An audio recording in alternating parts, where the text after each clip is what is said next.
menurut kita Allah itu tidak di arasy, tidak di mana-mana, tapi memang itu alamatnya. Alamatnya. Umpama sampean duwe omah, tapi kan tidak selalu ada di rumah. Tapi ketika Anda pengen berurusan dengan saya, bisa lewat rumah saya, memberikan sesuatu atau berikan undangan ataupun apa. Tapi Wahabi kan kadang-kadang, makanya Wahabi kadang-kadang mujassimah, memiripkan Allah itu ya karena letterlek, efek dari memaknai Quran ataupun dalil secara letterlek. Allah punya tangan, ya tangannya sama dengan tangan kita, tapi tidak sekecil kita. Gedene sepiro ya mbok. Allah memang duduk di arasnya memang luas.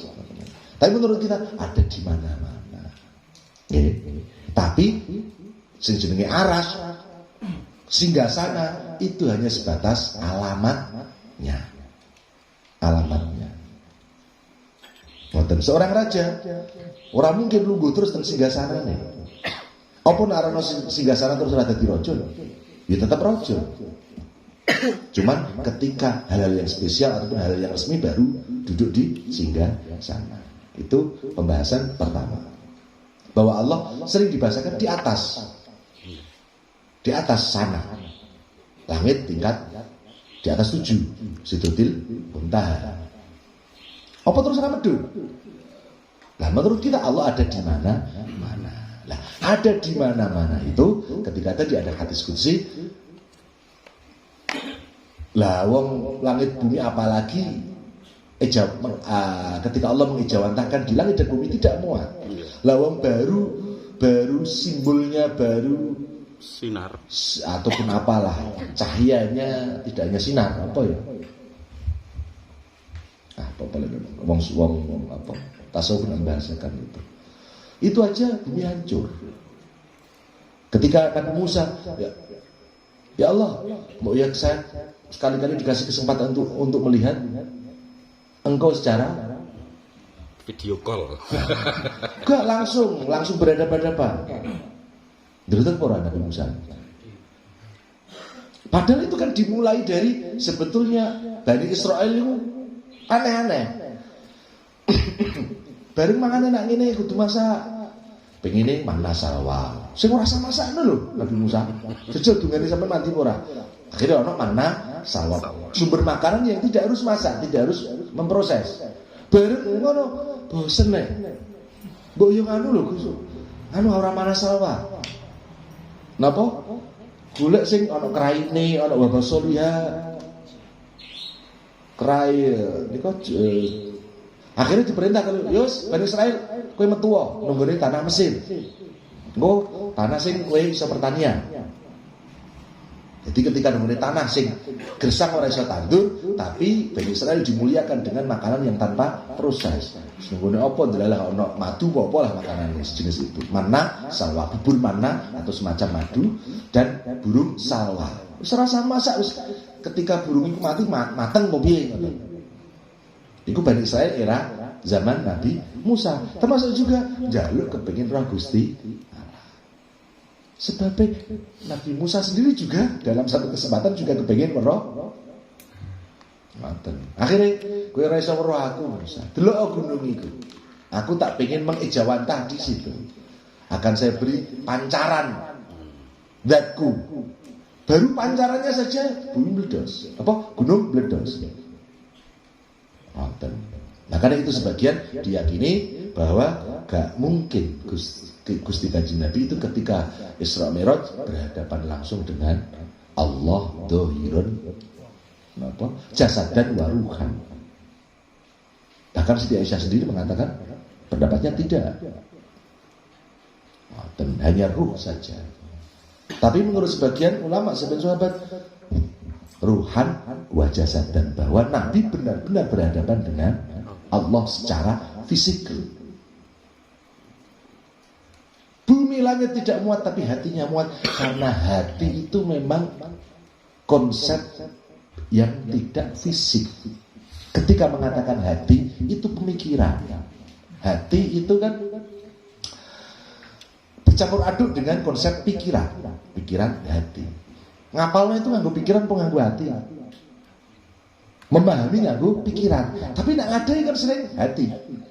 Apakah kalau dalam sistem komputer otak itu adalah RAM, hati adalah ROM.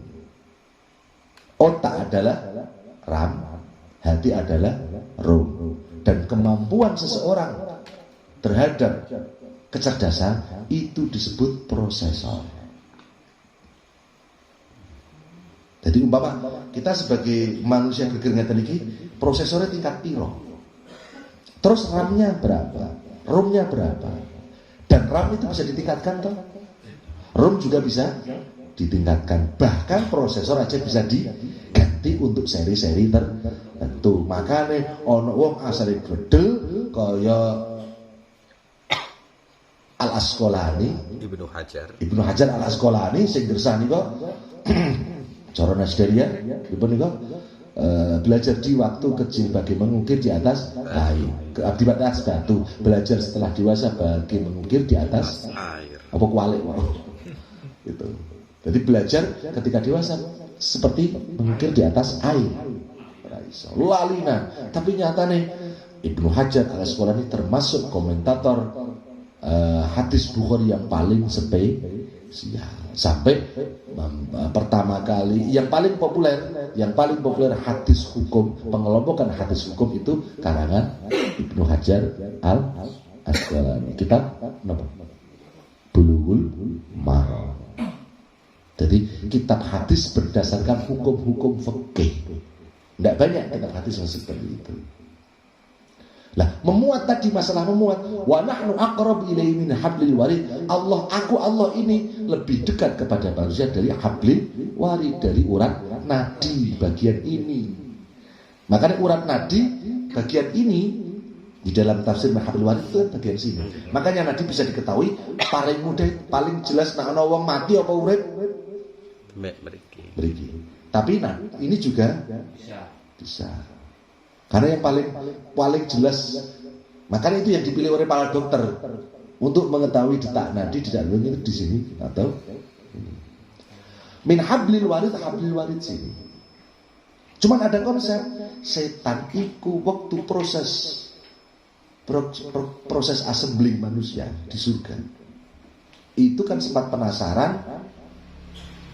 Prototip manusia yang berbentuk Nabi Adam itu kan diduduk-duduk didudul karo setan.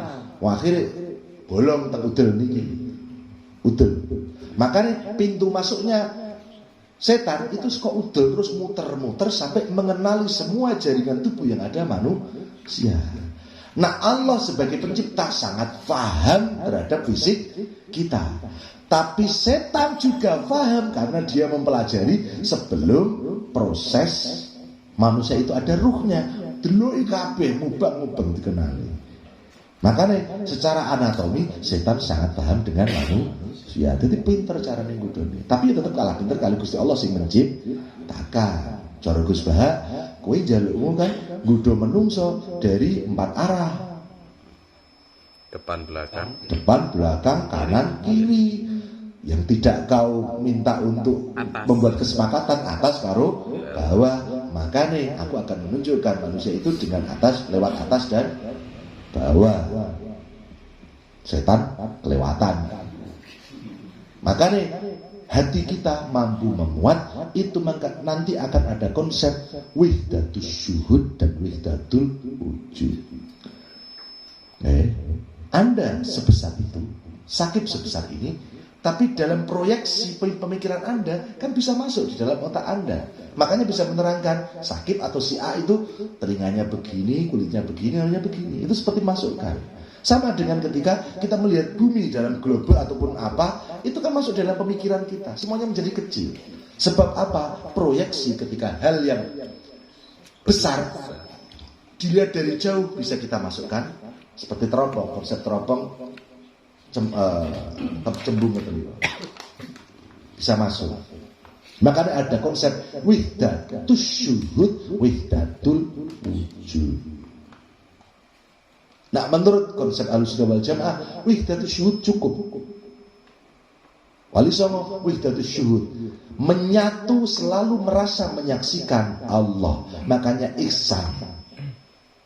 Konsep ihsan adalah melihat Allah, selalu melihat Allah. Konsep kedua, tingkat dua, selalu merasa dilihat Allah. Wihdatus syuhud. Konsepnya Asy'arwardi. Tapi Asy'arwardi akhirnya ditiru ana sing kemajuan. Wihdatul wujud. Asy'arwardi. Maaf wau sing napa Asy'arwardi wihdatus syuhud, terus Ibnu Arabi sampai ke wihdatul wujud. Makanya ketika utusannya Wali Songo goleki Syekh Abang, saya Siti Jenar dipanggil oleh sidang Wali Songo. Saya Siti Jenar gak ono anane Allah. Yes Allah lah sing diundang. Cara ceritane Gus Bah. Kita melajari agama ini untuk saat ini paling asik itu Gus Koyum, Mbah Mun, Gus Koyum, Gus Bah. Tiga itu cara santri cocok banget aku pelajaran itu. Sekawan nek cara kula. Tambah satu Gus Sakit. Itu karbitan.